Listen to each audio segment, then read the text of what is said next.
Kuya Upoy, bakit ka na nag-iimpake? Iiwan mo na ako? Maglalayas ka na? Bakit ka na nag-iimis ng mga damit mo? Impake ka na? Aalis ka na? Bakit naman ikaw aalis? May sama ka ba ng loob sa kuya? Bakit di ka nag-aimik? Ha?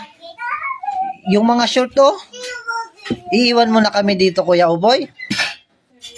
May problema ba, Kuya Upoy? Bakit di mo sinasabi sa kuya? Bakit nag-iimpake ka na lang ng damit mo? Namin alam ang dahilan. Iniimis mo na yung mga damit mo.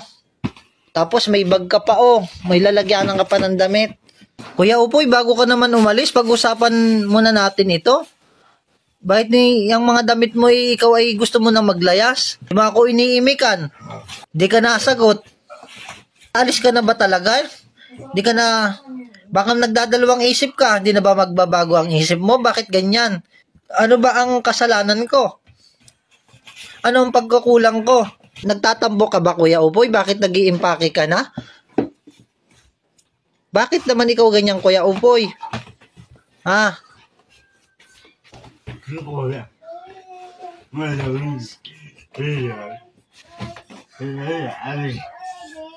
Nalakal mo